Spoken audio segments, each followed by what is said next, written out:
So hello students, welcome back to the channel. बेटा आज मैं आप लोगों के साथ यहाँ पे डिस्कस करने वाला हूँ एस्ट्रेसी के बारे में। और एस्ट्रेसी के मैं सिर्फ एग्जांपल्स की बात करूँगा बेटा, that is going to be very very important for NEET examination this year. ठीक है, सबसे पहले मैंने यहाँ पे नाम लिखा है आपके पास सनफ्लावर। तो सनफ्लावर का बोटेनिकल नेम आप लोग को याद होगा सभी को, that is known as helianthus anus.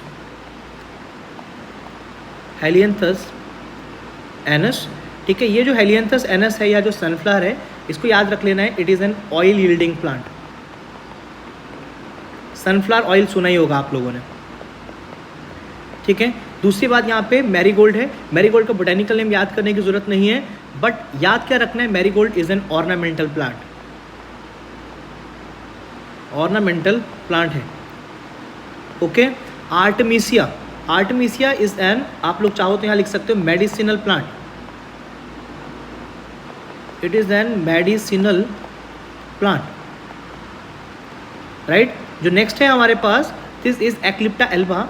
ये भी हमारे पास एक मेडिसिनल प्लांट है, बट इसके बारे में आपको थोड़ा सा एक्स्ट्रा क्या याद करना पड़ेगा। ये जो है इसको ज़्यादातर मिक्स किया जाता है, it is mixed with Brahmi बूटी का नाम सुना होगा आप लोगों ने, ब्राह्मी बूटी, ठीक है। और क्या प्रोड्यूस किया जाता है, bhringraj oil, to produce bhringraj, BHRINGRAJ, bhringraj बनाने के लिए यूज़ होता है, वेरी इंपॉर्टेंट। जो क्राइसैंथेमम है हमारे पास बेटा, ये जो है it is an insecticide, insecticide की तरह यूज़ होगा। Lactuca sativa, it is use as a salad, it is a salad, okay. आप लोगों ने सबने सुना ही होगा, सैलड है, इसको लेट्यूस के नाम से जानते हैं बेटा, okay. पार्थिनियम hysterophorus, very very important, इसके बारे में भी इंपॉर्टेंट याद रखना पड़ेगा बेटा। It is N invasive species, invasive species है, अपनी कंट्री से बिलोंग नहीं करती, नॉन नेटिव स्पीशीज है ये। और दूसरी बात आप लोग को यहाँ पे याद रखना पड़ेगा, इसका common name that is carrot grass, ठीक है। कई बार कैरेट ग्रास नहीं मिलेगा तो इसको कांग्रेस ग्रास के नाम से भी जानते हैं बेटा, Congress grass, carrot grass is पार्थिनियम hysterophorus. तो यहाँ पे मैंने जो भी एग्जांपल लिखे वो तो आपको याद रखने हैं, बट इसके अलावा मैं कुछ एक दो चीज़ें आपको और बताऊं, कृपया करके इसको दिमाग के अंदर अच्छे से बिठा लेना। कंपोजिटी और जो एस्ट्रेसी है, इसको लार्जेस्ट फैमिली बोला जाता है। यहाँ पे अपने पास फ्लावर नहीं, फ्लोरेट प्रेजेंट होते हैं, छोटे छोटे फ्लावर्स प्रेजेंट होते हैं।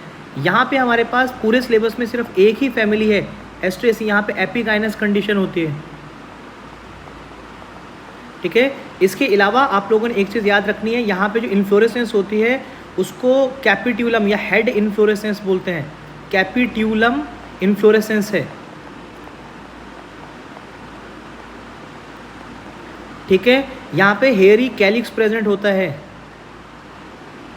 और आपने सुना होगा हेयरी कैलिक्स को पेपस के नाम से जानते हैं। तो ये पेपस भी आपको यहाँ पे बच्चे अच्छे से याद करके रखना पड़ेगा।